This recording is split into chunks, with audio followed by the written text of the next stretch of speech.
안녕하세요. 그린나래 TV 그린나래 쌍배이과 원장 박영신입니다. 오늘도 건강한 하루 보내고 계신가요? 지난 시간에 이어서 오늘은 비타민 D에 대해서 알아보도록 하겠습니다. 준비한 자료 함께 보실까요? 오늘은 지난 시간에 이어서 비타민 D에 대해서 알아보도록 하겠습니다. 비타민 D는 지용성 비타민 중에 하나라고 말씀드렸었죠? 우리가 햇빛을 쬐면 피부에서 비타민 D가 합성된다는 것은 아마 다들 잘 알고 계실 겁니다. 그러니까 엄밀히 말하면 비타민이라고 할 수 없는 거죠. 우리 몸에서 하는 역할을 보면 호르몬에 가깝습니다. 우리가 햇빛을 쬐면 자외선 B에 의해서 세븐 디하이드로 콜레스테롤이 콜레칼시페롤 비타민 D3로 전환이 됩니다. 여기서도 콜레스테롤이 전구체가 되고 있죠. 이것과 우리가 음식으로 섭취한 비타민 D는 간과 신장에서 활성형으로 바뀝니다. 그러니까 간이나 신장이 안 좋으시면 비타민 D가 활성형으로 전환이 잘 안 돼서 결핍 증상이 올 수도 있겠죠. 실제 몸에서 액팅을 하는 것은 125 다이하이드록시 바이타민 D3지만 이것은 반감기가 짧기 때문에 혈중 레벨을 측정할 때는 25 하이드록시 바이타민 D3의 농도를 측정합니다. 그런데 햇빛을 쬐서 비타민 D를 합성하는 것이 현실적으로는 어렵습니다. 우리나라 위도에서는 한여름에 나시와 반바지를 입고 밖에서 30분 정도 햇빛을 쬐면 3000 IU 정도 만들어진다고 하는데요. 다들 실내 생활하느라 바쁘셔서 현실적으로는 거의 불가능하죠.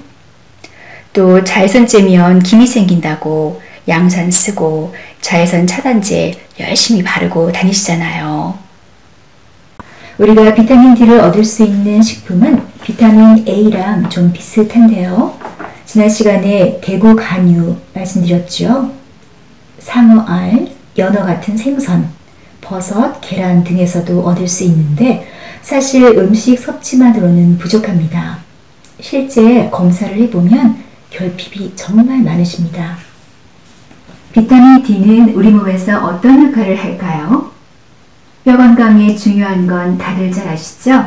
장에서 칼슘 흡수를 돕고 신장에서 칼슘 배설을 억제해서 혈중 칼슘 농도를 유지함으로써 뼈 건강에 중요하겠습니다.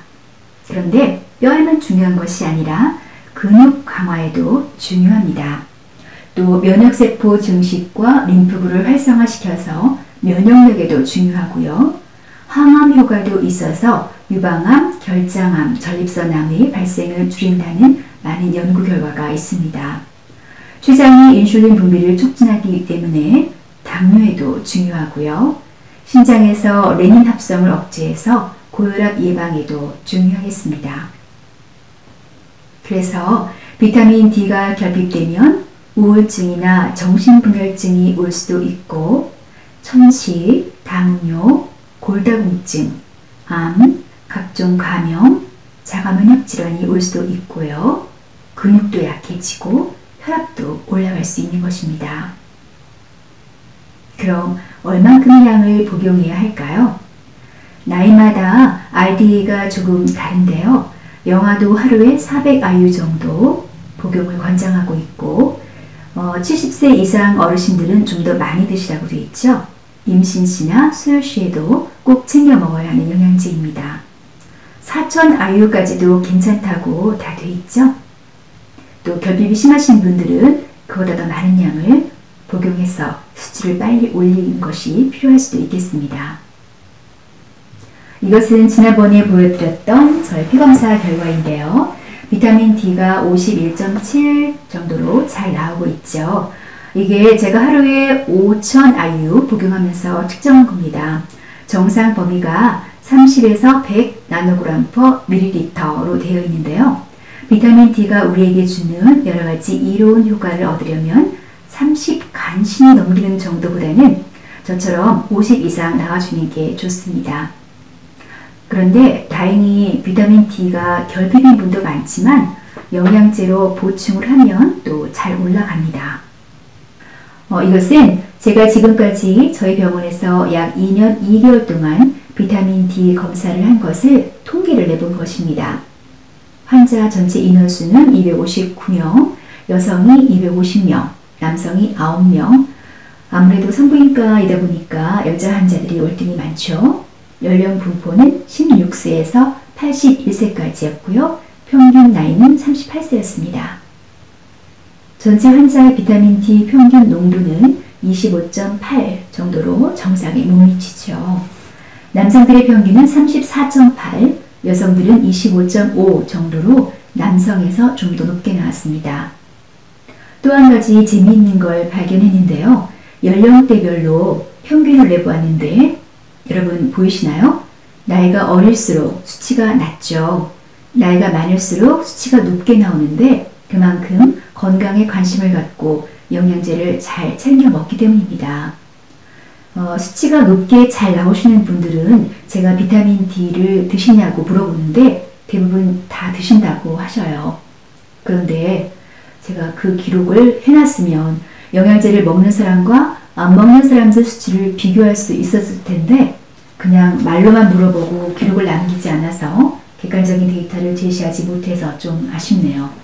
앞으로는 기록을 남겨서 다음에 한번 수치를 비교해 봐야겠습니다.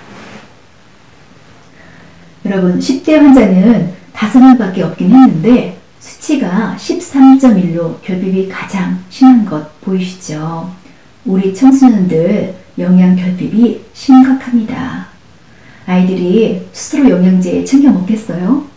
학교랑 독서실만 왔다 갔다 하면서 햇빛 볼 시간도 없죠. 여학생들 같은 경우는 빈혈도 심합니다. 사실 10대 하면 가장 건강할 것으로 보고 검진도 잘 안 하잖아요. 그런데 콜레스테롤 검사를 해봐도 성인보다 더 안 좋게 나옵니다. 성인들은 어느 정도 건강에 관심을 갖고 몸에 안 좋은 것은 좀 자제를 하는데 아이들은 전혀 심각성을 모르고 그냥 맛있으면 먹거든요. 아이들 건강을 망치는 피자, 치킨, 햄버거 이런 거 많이 먹는 아이들 콜레스테롤이나 오메가3 검사해보면 영양 불균형 결핍이 심각합니다. 그런데 학교에서 건강검진 한다고 하면 그냥 키 재고, 몸무게 재고, 시력 재고, 귀 잘 들리나, 왼팔 들었다, 오른팔 들었다 그런 거나 하고 오죠? 아무 도움도 안 되는 정말 쌀데기 없는 생색내기식의 그런 건강검진이죠. 어머니들, 우리 청소년들 공부만 시키지 말고 건강검진 좀 시켜주세요. 나중에 청소년들을 위한 건강검진도 한번 강의를 할 생각입니다. 자, 그런데 아무리 좋아도 과하면 안 되죠? 비타민 D가 좋다고 너무 많이 먹어서 독성이 오는 경우가 드물게 있습니다. 그 증상은 대부분 고칼슘 혈증으로 인한 증상인데요. 구토, 변비, 설사, 복통 등의 위장기 증상이 있을 수 있고요. 피곤하고 어지럽고 갈증이 나고 식욕이 없어지고 소변을 자주 보는 증상이 있을 수 있습니다. 또 칼슘이 여기저기 쌓여서 석회화를 만들고 신장 결석 등을 만들어서 신장도 손상시킬 수 있습니다. 또 바이타민 K2의 작용을 방해해서 오히려 뼈를 약하게 할 수도 있습니다. 내가 먹는 비타민 D 용량이 너무 과한 건 아닌가? 독성이 걱정이 되시면 중간중간 검사를 해보시면 됩니다. 비타민 D 제품은 지난번에 제가 비타민 A 강의할 때 보여드렸던 제품을 드시면 됩니다. 지용성 비타민 ADK2를 같이 복용하시면 좋다고 했죠. 또 이렇게 비타민 D를 기름에 녹여서 흡수가 잘 되도록 만든 드랍 형태의 제품도 있는데요. 이것은 알약을 잘 못 삼키는 아이들이 복용하면 좋겠죠. 한 방울만 먹어도 400IU라고 되어 있죠. 비타민 D는 3개월에 한 번씩 맞는 엉덩이 주사도 있습니다. 매일 영양제 잘 못 챙겨 드시는 분들에게 좋겠죠. 용량이 20만 IU로 굉장히 많은 양을 한 번에 맞는 건데요. 이것이 가능한 것은 지용성 비타민은 간에서 저장했다가 우리가 필요할 때 조금씩 꺼내줄 수 있거든요. 수용성 비타민은 그게 불가능합니다. 이 그래프를 보시면 주사를 맞으면 5일 후에 피크에 이르고 점점 떨어지죠. 90일 정도 됐을 때 다시 한번 맞아주면 또 올라가겠죠. 네, 오늘도 유용한 정보가 되셨으면 좋겠습니다. 다음 시간에는 비타민 K에 대해서 알아보도록 하겠습니다. 많이 기대해 주시고 많이 시청해 주세요. 감사합니다. 안녕히 계세요.